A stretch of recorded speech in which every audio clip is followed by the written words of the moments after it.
Ever seen racist cops slap cuffs on a black four-star general and get away with it? Stay till the last frame to watch a single Pentagon phone call shred two police careers, ignite a nationwide firestorm, and unveil the game-changing law that could protect you the next time power goes unchecked. Most days, the drive from Lake Charles up to Shreveport feels like background noise for General Camille Dawson, mile markers blurring by, fields turning into pine stands, the radio set low. She usually makes the trip alone. No sirens, no security detail. Just a rental car and a mental checklist of talking points for whatever classified briefing waits at Barksdale Air Force Base. Today should have been the same. Somewhere past the Mosswood exit, though, the signal bars on her secure phone start bleeding away. She glances at the screen, frowns, and knows she can't wait. The Pentagon is expecting her call now, not in 15 minutes. The only landmark in sight is an old, run-down gas station, Kelly's Fuel and Food, its cracked concrete lot, shimmering in the Louisiana heat. Good enough. Camille pulls in and parks by the side wall, away from the handful of locals propped against their pickups swapping stories. Jeans, plain sneakers, olive jacket, ball cap pulled over tidy twists. Nothing about her outfit hints at a four-star rank. That's deliberate. Anonymity keeps her life simple. She steps out and lifts the phone, angling for a better signal. General Dawson verifying identity, initiating briefing, she murmurs, voice low but steady. The Pentagon officer on the other end jumps straight into sensitive troop movements and real-time orders intel, reserved for maybe a dozen people on Earth. Camille listens, eyes drifting over the lot like she was trained to do, but her focus never leaves the call. Inside the station, Loretta Finch Gray roots tucked tight in a blonde bun. Permanent frown lines watches through a sun-bleached window. To Loretta, Camille isn't a war hero or even a traveler. She's an unfamiliar face holding a phone. And that's enough. Loretta grabs the landline and whispers to Mosswood PD. Suspicious woman by the pumps, acting weird. Might be on something. She hangs up before dispatch can press for details. Two board officers, Deputy Mark Rollins and Deputy Chris Banner, hear the radio alert and light up at the chance to do anything. They gun their cruiser toward Kelly's, sunglasses down, adrenaline up. Camille, outside, still has no idea trouble is inbound. Just as the Pentagon starts rattling off coordinates, red and blue strobes rake across the station windows. Camille lowers the phone and squints. Gravel spits as the cruiser jerks to a stop. Rollins, a broad-shouldered 30-something with a buzz cut, pops his door before the wheels stop turning. Banner, younger and wiry, swings out the passenger side, hand on his holster like he's starring in his own action flick. Camille places her secure phone on the hood, palms open. Calm. Good afternoon, officers. How can I help? License and registration now, Rollins barks. She moves slowly, announcing every step. Reaching for my ID. Active duty military. General Camille Dawson. I'm on official orders. She offers her military credentials and travel papers. Rollins snatches them, glances once, snorts. Fake. Banner sneers. General, huh? You expect us to swallow that? Camille's training tells her to de-escalate, but she feels the knot forming anyway. Gentlemen, contact your supervisor. You're making a serious... Shut up, Banner snaps, yanking her arm. Rollins wrenches the other behind her back. The cuffs bite. A scattered crowd edges closer, phones sliding out, recording. Camille clenches her jaw but keeps her voice even. You are unlawfully detaining a United States Army general. Rollins laughs. And I'm the president, turn around. The secure phone skitters off the hood, clanging onto the pavement. Somewhere in D.C., a Pentagon line erupts with static and shouts of, General Dawson, do you copy? Rollins shoves Camille against the car panel. The humiliation is hot, immediate. She stares at her fractured reflection in the station's greasy window, fighting down the surge of anger. Around her, nobody intervenes, just hushed gossip and Loretta's satisfied smirk by the door. Across the country, Lieutenant Commander Evan Rourke watches Camille's call drop into dead air. General Dawson, respond. Nothing. Colonel Teresa Maddox strides over. Ping her phone. A blinking dot appears. Kelly's Fuel and Food, Mosswood. Maddox's jaw tightens. Get Barksdale security rolling and loop in JAG, now. Back at Kelly's, Camille sits cuffed on the curb, wrists throbbing. Banner looms. "Who are you really working for?" She nods toward her documents. "All the proof is right there." Rollins scoffs. 2 seconds from obstruction, lady." A dispatcher's voice crackles through Banner's radio.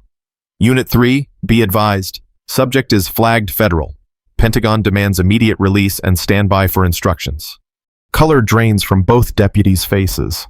Rollins fumbles for the keys, mumbling an apology he can't finish. Camille stands, flexes her sore wrists, retrieves her cracked phone. "You're going to regret this," she says, voice quiet but razor sharp. Before Rollins can respond, a convoy of black SUVs from Barksdale screeches in. Doors fly open. Lieutenant Colonel Greg Miles strides forward, urgency in every step. "General Dawson, are you injured?" "Minor abrasions," she answers. "Their careers may be in worse shape." Air Force security closes around her. Miles faces Rollins and Banner. "You are ordered to stand down pending federal investigation. Any further action is obstruction of justice."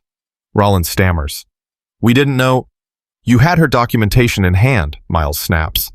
Banner mutters something about suspicious behavior, but Miles silences him with a stare. "You saw a black woman on a phone call and made a choice. Live with it." Camille settles into the SUV. As they pull away, she glimpses Rollins wiping sweat off his brow and Loretta ducking inside like a startled critter. The highway stretches ahead. Tall grass. Telephone poles leaning under summer haze. Lieutenant Colonel Miles breaks the silence. "Pentagon's launching a full investigation, ma'am. Civil rights division's involved. This won't stay quiet." "They should have known better," Camille replies, voice steady. Within hours, grainy cell footage floods social media. 2 Mosswood cops cuffing a calm woman who keeps saying she's a U.S. Army general. By dawn, Mosswood is a headline, a hashtag, a lesson in how fast injustice goes viral. News of the incident hit national headlines before Camille Dawson even finished her debrief at Barksdale. Someone had already uploaded the shaky cell phone footage, grainy and raw, the kind of video that didn't need polish to punch you in the gut. There she was, standing calmly beside her rental car, explaining her identity as a U.S. Army general. No yelling, no resisting. Just the controlled voice of someone used to command. And then, rough hands, handcuffs, humiliation. By morning, Mosswood wasn't just a sleepy Louisiana town anymore. It was the epicenter of a national outrage. News outlets replayed the footage on loop. Commentators looked visibly disturbed. Civil rights leaders called it blatant racial profiling. Veterans groups, rarely quick to speak on public incidents, issued firm statements of support for General Dawson, condemning the officers and demanding accountability. At the Mosswood Police Department, panic hit like a thunderclap. Chief Alan Petty, a man more familiar with deer blinds than podiums, found himself flanked by cameras and microphones, sweating bullets beneath his weathered Stetson. He stepped up to a makeshift podium outside the precinct, face red, voice unsteady. "We regret the, misunderstanding that occurred yesterday," Chief Petty mumbled. "The officers involved have been placed on administrative leave, pending full review." A young journalist from Baton Rouge wasn't buying it. "Chief Petty," she cut in, "why were your officers unable to recognize valid military identification? Was race a factor in this so-called misunderstanding?" Chief Petty blinked, grasping for a line he hadn't prepared. "Well, tensions were high. It was a, confusing situation." But the faces watching on screen and in the crowd had already decided. This wasn't confusion, it was exposure. Meanwhile, Deputy Rollins and Deputy Banner went radio silent. By midday, their names had leaked to the public, plastered across headlines, trending hashtags, and message boards filled with fury. Anonymous sources within the department confirmed what many feared. Both deputies had prior complaints, buried in personnel files. Excessive force, racial bias, unchecked behavior swept under a rug that had finally been yanked away. Civil rights attorneys from New Orleans and D.C. filed a formal federal complaint on Camille's behalf. The Department of Justice announced it was opening an independent investigation. Even Louisiana's governor stepped in, calling the incident an appalling miscarriage of justice against a decorated American hero. And now, It wasn't just about Camille. It was about every person who'd ever been doubted, dismissed, or dehumanized because someone else saw threat instead of truth. At Barksdale, Camille Dawson met with Pentagon officials, JAG officers, and representatives from the Civil Rights Division. Her days blurred into briefings and statements. Her tone never cracked. The same voice she'd used to lead troops in volatile zones now carried her through every room. Calm, measured, professional. She was a soldier, after all. This was just another front line. But in the quiet of her quarters, the weight pressed harder. Not because the experience surprised her, but because it didn't. All the years, all the medals, all the countries where she'd risked her life flying reconnaissance missions, writing doctrine, advising presidents, and none of that had shielded her from being tossed against a car because someone couldn't imagine a black woman being a general. Still, Camille had never run from a fight. She didn't plan to start now. But if she was going to speak out, she'd do it on her own terms, not filtered through press releases or polished by lawyers. She would speak for every silent voice watching from the sidelines, waiting to feel seen. The press conference was scheduled for noon that Saturday, just outside the gates of Barksdale Air Force Base. The media arrived early, vans lining the roadside, microphones stacked in tangled bunches, photographers jostling for angles. The sun hung high and heavy, humidity thick in the air.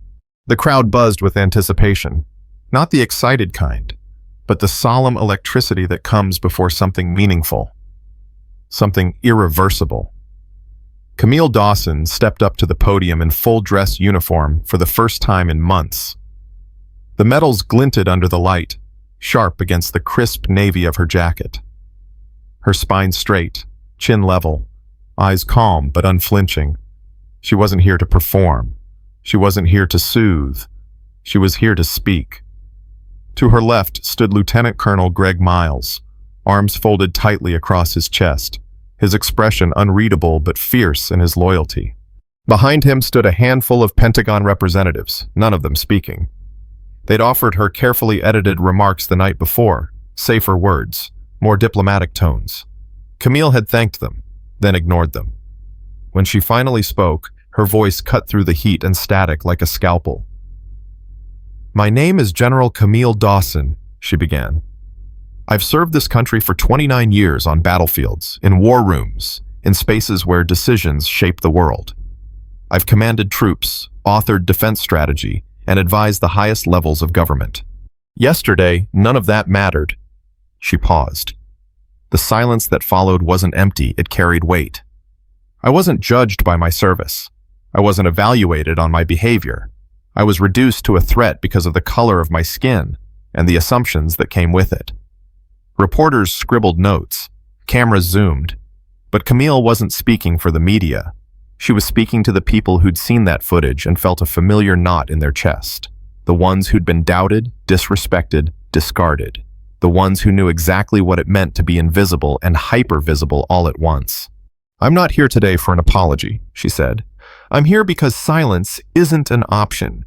Dignity matters, accountability matters, and neither of those should ever depend on someone else's prejudice." Behind the cameras, locals from Mosswood had gathered, black families with small children, elderly veterans wearing faded caps, teenagers holding signs that read, "Honor doesn't come with a skin color." Camille scanned the crowd briefly, her expression unchanged but her purpose sharpened. "Injustice is not new," she continued, "but change only happens when people stop pretending it isn't there." She didn't close with the slogan. She didn't wave or smile or nod. "I was not humiliated yesterday. They were. And history will remember it that way." And with that, she stepped down. No questions, no spin, just truth. The applause started in pockets, soft, hesitant. Then it swelled. Reporters clapped. Veterans clapped. The teenagers with the signs clapped. And it didn't stop when Camille walked away. If anything, it followed her like an echo or a promise. She walked with the same unshaken pace she always had. Not faster, not slower, no dramatics. Just a woman who had carried battles on her back and would now carry one more. She knew the world wouldn't shift overnight. Maybe not in her lifetime, but she'd moved the ground beneath it, and someone, somewhere, would feel a little more brave because she refused to be quiet, to be continued. In the days that followed General Camille Dawson's press conference, the ripple effects spread far beyond Louisiana. Footage from the confrontation was dissected on every major network. Legal analysts weighed in. Civil rights advocates issued statements. Military forums exploded with commentary from soldiers past and present, some in disbelief, others not surprised at all. The story wasn't just about race or gender or rank. It was about how power gets ignored when it's carried by the wrong kind of person. And just as Camille predicted, the fallout came quickly. The Department of Justice's Civil Rights Division launched an official investigation into the Mosswood Police Department, citing a pattern of discriminatory behavior. Internal records surfaced, complaints that had been resolved internally, videos from body cams that had somehow never made it into evidence logs. The media now had a narrative too big to ignore. Deputy Mark Rollins and Deputy Chris Banner weren't isolated problems. They were symptoms of a department steeped in willful blindness and bad habits. Chief Alan Petty issued a second statement, this time with lawyers flanking him.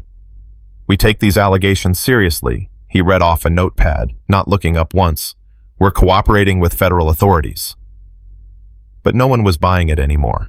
His deer-in-the-headlights expression said more than the words ever could. Meanwhile, Camille wasn't just sitting in meetings and answering questions. She was moving. She met with young cadets at Barksdale's officer training school, talked candidly about what leadership looks like when respect isn't guaranteed. She sat for interviews with military women of color, quietly offering encouragement. She took late-night calls from senators and advisors asking for input on proposed legislation around policing and civil accountability. But through it all, she kept one thing constant: her message. This was never just about her. It was about every uniform that had gone ignored, every ID card that was dismissed, every quiet voice that had been told, over and over, "You don't belong." Inside the Pentagon, Colonel Teresa Maddox worked around the clock coordinating strategy, managing communications, and tightening the chain of command around the case.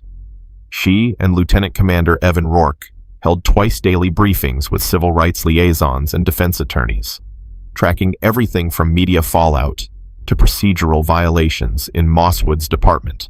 "Banner's body cam was on," Evan Rourke said one morning, eyes glued to the playback. "He just never uploaded the footage." Maddox raised an eyebrow. "And now?" "It's been recovered from the local server. DOJ has it, shows everything. Her ID, her calm response, Rollins laughing." Maddox shook her head. "They buried this on purpose." "We always knew they did," Evan replied. "Now we can prove it." Back in Mosswood, the silence at Kelly's Fuel and Food was deafening. Business dropped. Locals stopped loitering. And Loretta Finch, the woman who made the call that started it all, had suddenly stepped away from her job. No explanation given. The store's windows were now papered over. A "closed for repairs" sign hung crookedly on the glass. But Camille hadn't forgotten her. She hadn't forgotten any of them.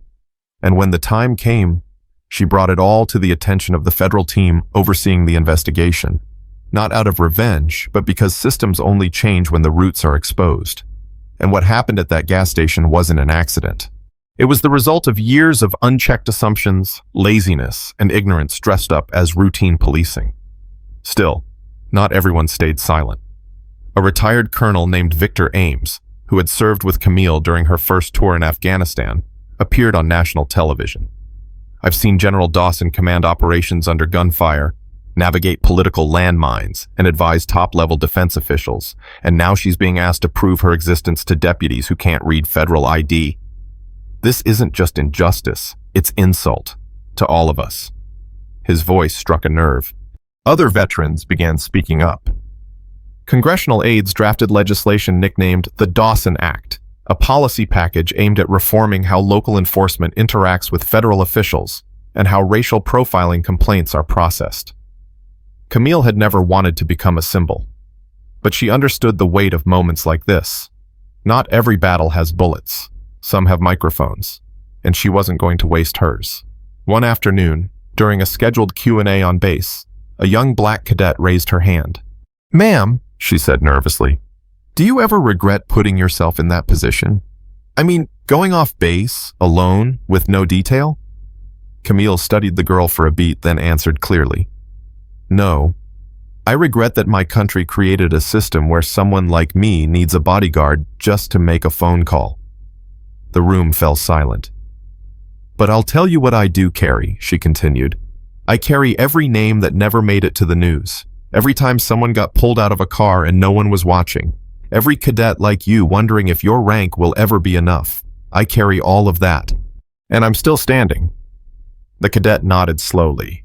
Others followed with quiet claps. The sound wasn't loud, but it was sincere. Later that week, a federal task force arrived in Mosswood, not just for hearings, but to issue subpoenas, internal emails, training manuals, past complaint files. By the time they left, the department looked more like a crime scene than a precinct. Still, the real work was just beginning. Because justice wasn't just a courtroom verdict. Justice meant rewriting procedures.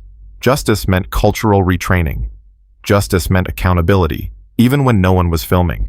And Camille knew this fight would last long after the headlines faded, but she had no intention of backing down. The town of Mosswood had never known this kind of spotlight before.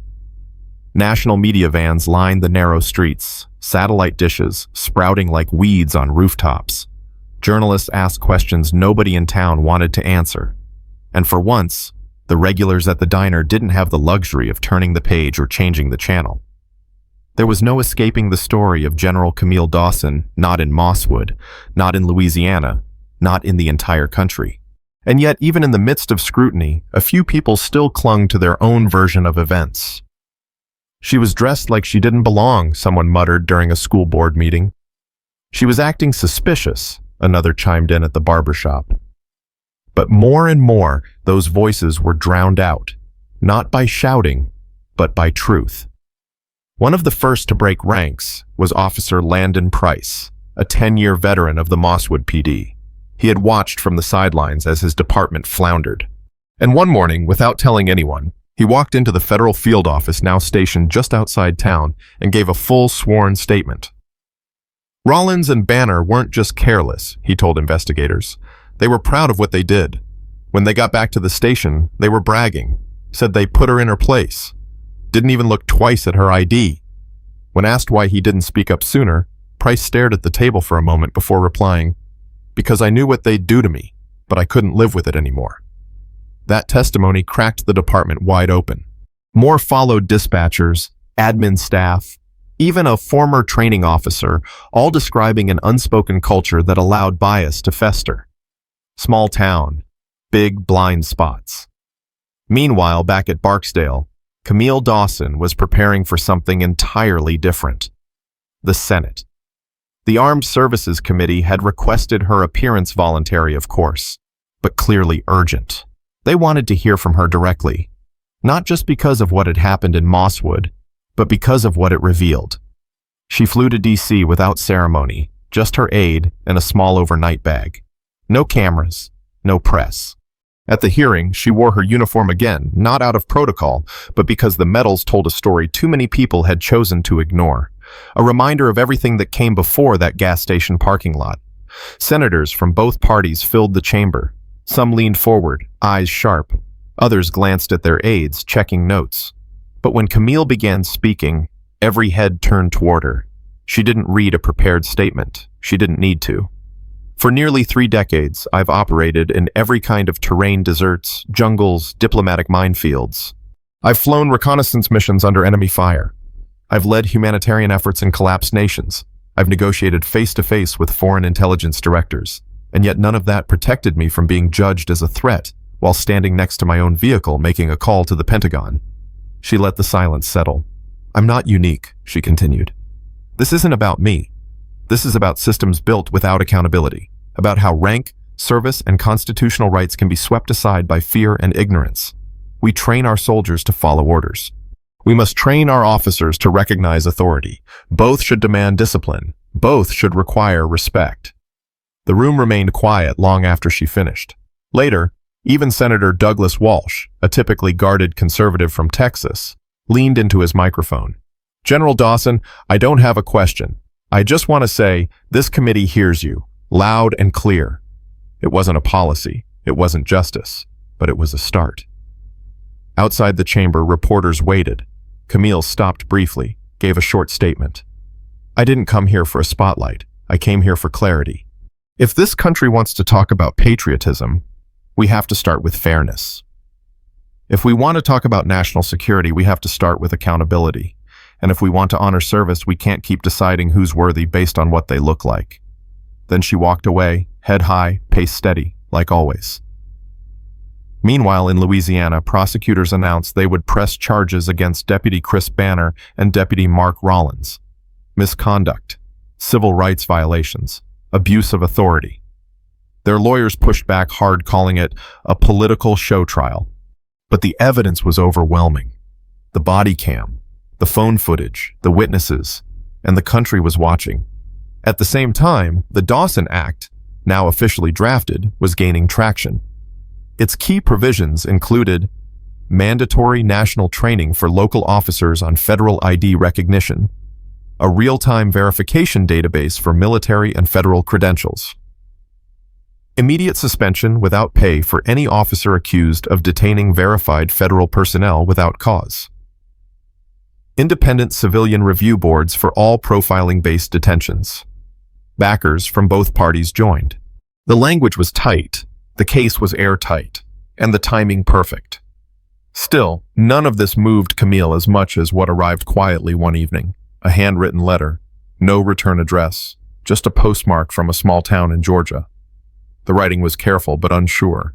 It read, "General Dawson, I don't know if you'll ever read this.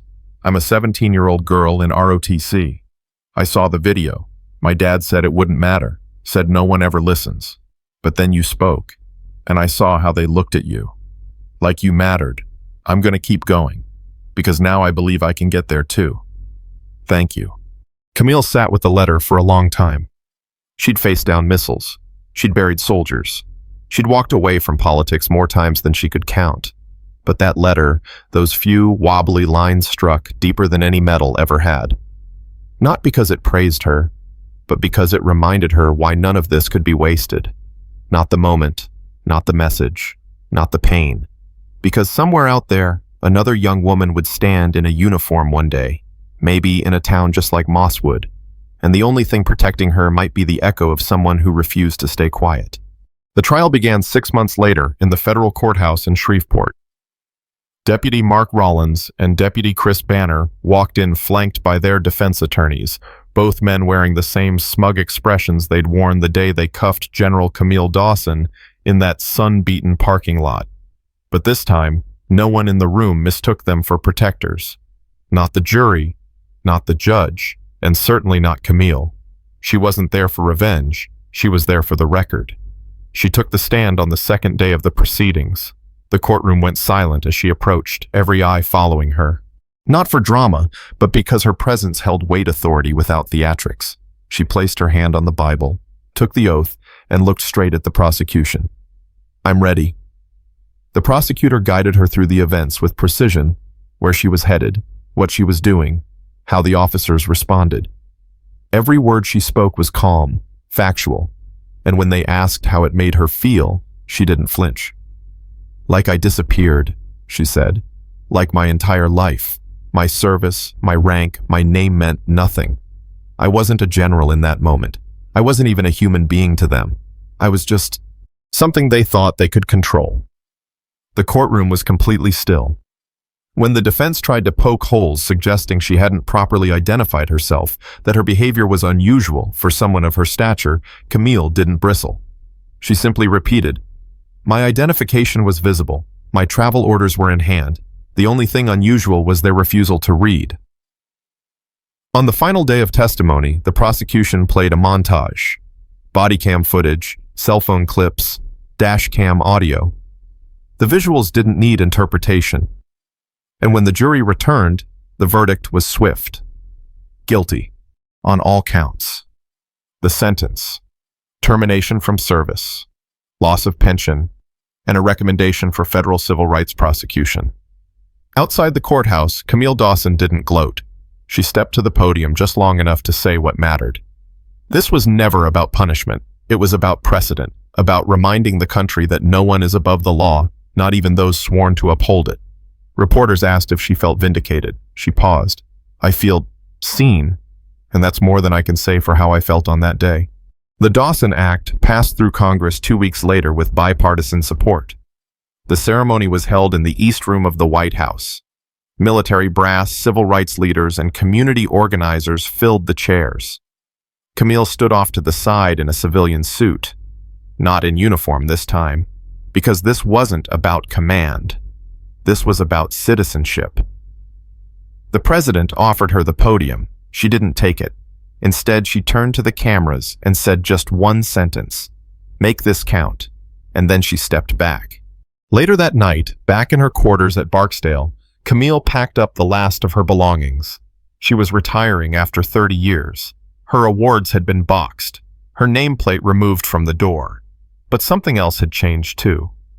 Instead of fading quietly into military memory, Camille Dawson had become something more, a symbol of what happens when a voice refuses to be silenced.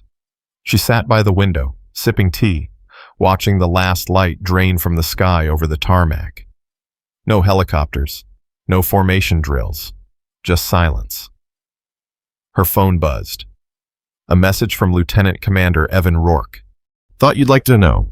The cadet who wrote you, the one from Georgia, she just got accepted to West Point, top of her class." Camille smiled, just slightly. She didn't reply. She didn't have to. Some victories don't need applause. Some legacies don't need parades. They just need to keep moving. Somewhere in a training room, a young woman ties her boots tighter. Somewhere at a checkpoint, a black soldier lifts her chin a little higher. Somewhere in a town like Mosswood, a bystander chooses to step in instead of step back. And somewhere, the sound of handcuffs is no longer the end of a story, but the beginning of one. Because Camille Dawson didn't change the world overnight. She just made sure no one could pretend it didn't need changing. And sometimes, that's enough. This isn't just a story about a wrongful arrest. It's a mirror held up to everything we don't want to admit still exists in our society. General Camille Dawson spent her life serving a country that at a gas station in Louisiana forgot who she was the moment it saw her skin. That moment wasn't an accident. It was a system working exactly as it was conditioned to. What makes this story powerful isn't just that justice was served. It's that Camille didn't yell, didn't break down, didn't even raise her voice, and she still turned the entire system upside down. She reminded us that dignity is a weapon when used with precision. To me, this story matters because it asks a question we're all afraid to face. What does power really look like? And who do we actually trust to hold it? And until the answer is everyone, equally, we've still got work to do.